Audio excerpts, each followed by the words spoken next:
Next card out we have is It's a Hard Knock Life for Us. Make Room for Daddy Warbucks, followed by the Opportunist card. So I keep getting that there are some people out there that have seen the work that you're doing. And again, this can be in any facet. The work that we're all doing differs in so many ways. Not everyone is here in this realm doing, reads or channeling messages. There's a lot of people out there, working with their hands, working in the community, working as doctors, working as construction workers, working in the service industry, whatever it may be. But each one of us has a unique mission. So, but along your journey, with all the self-love and all the practices that you've implemented and the new habits and lifestyles, and you're slowly kind of progressing and growing and flourishing, and your energy is shining and exuding, and just everything about you is starting to go on a spiral up, that the people that aren't doing the negative psychic attacks, that are very much intrigued with how you're doing this and wanting to grow and learn for themselves and try to walk this walk that you've walked on your journey, they're kind of starting to go about it the wrong way. So make room for Daddy Warbucks, Opportunists. Some people may be coming into your energy right now, trying to ride your coattails, trying to, I guess you could say, siphon your energy, trying to mimic and copy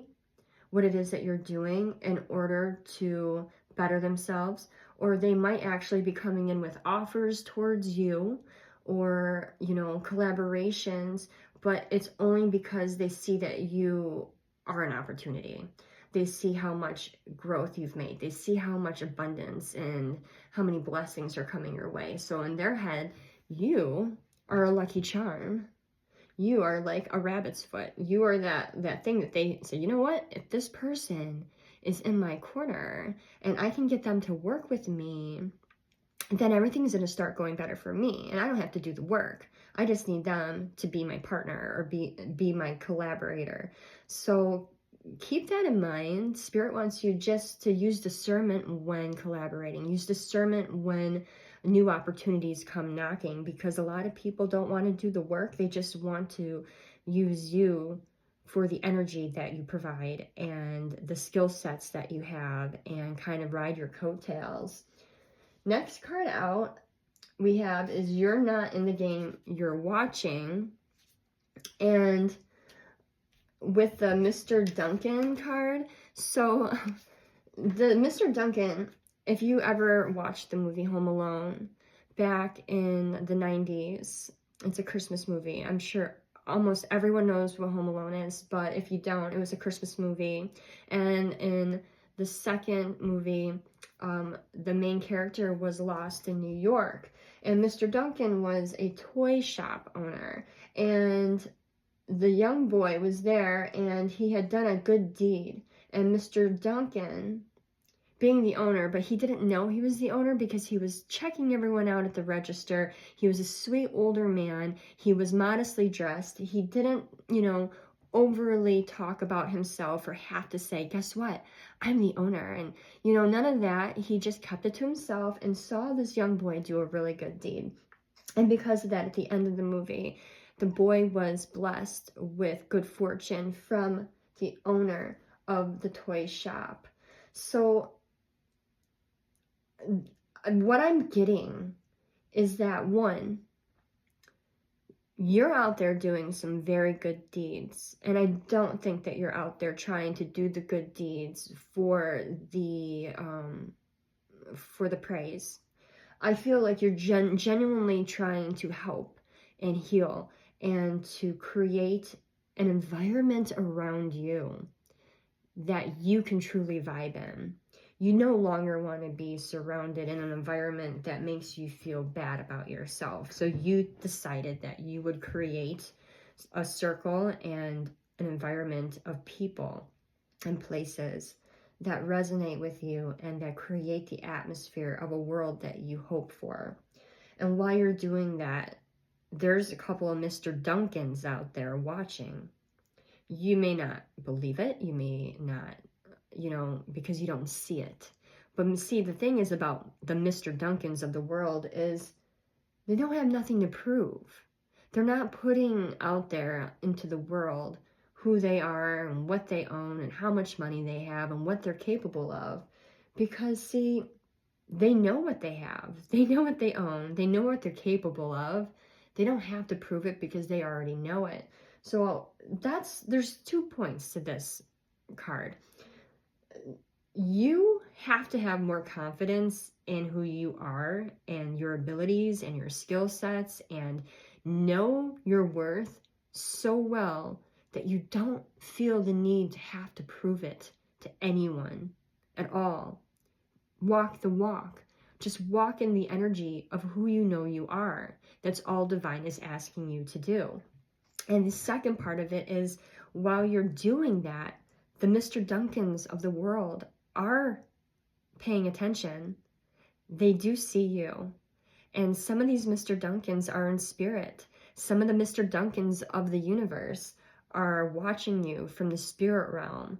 And you may start noticing random blessings. They could be small, but be grateful and say thank you, because those are gifts from divine for doing such a good job and for helping and for carrying out this mission that we're all sent here to do at this time.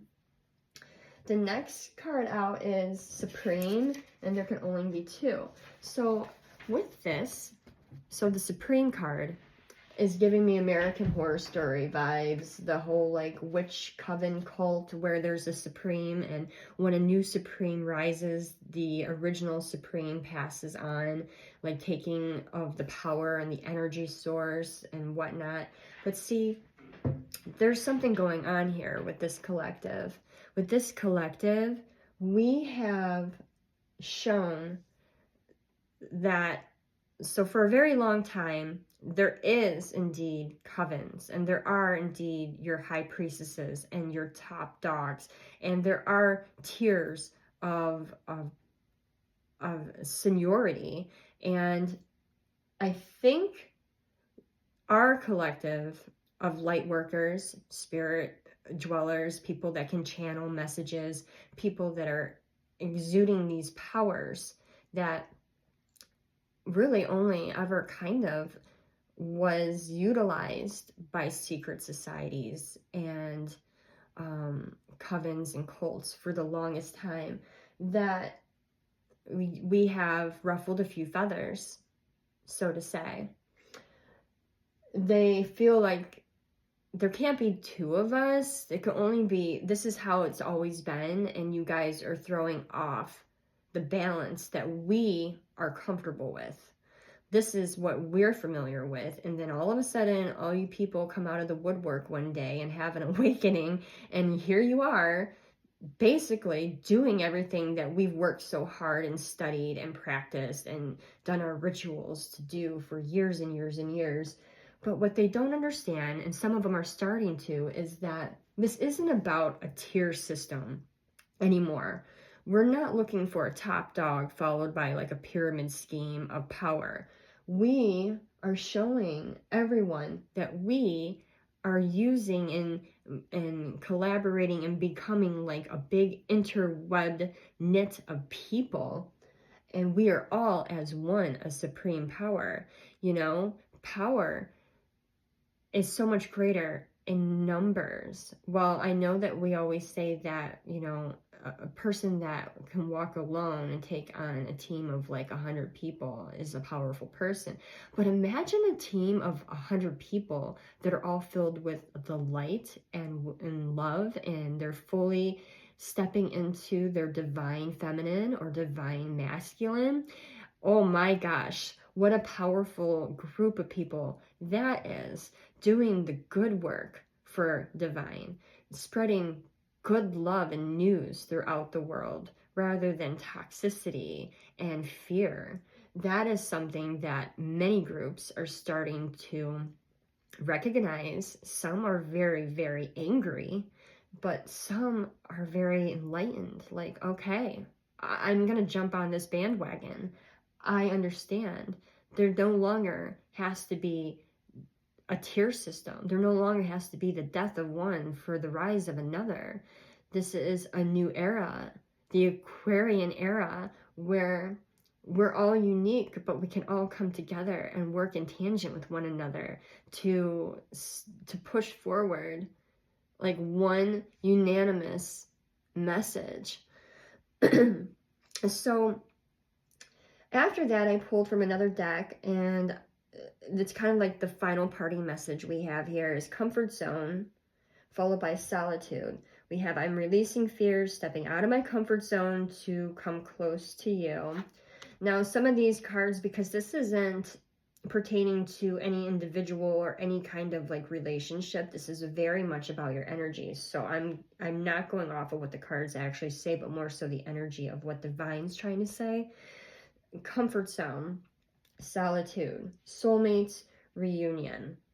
So after you've done meditated and you've recharged your batteries and you've come out of your comfort zone, you are coming into contact and you are going to be connecting and having a reunion with several soulmates and soul ties. And you're going to start working in tangent with these people and these individuals as a group collective to further all of your goals. You don't necessarily even have to be in the same line of work, but somehow, some way, you guys are going to figure out a way to help each one of each other excel to the next level. And the next card out we get is number 36, the Cosmos.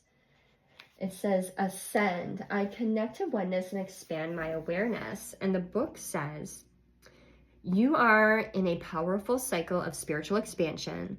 This opening out into oneness consciousness accelerates your spiritual growth and psychic awareness. The realization that we're all connected opens up your psychic sight to reveal a clear connection to higher realms.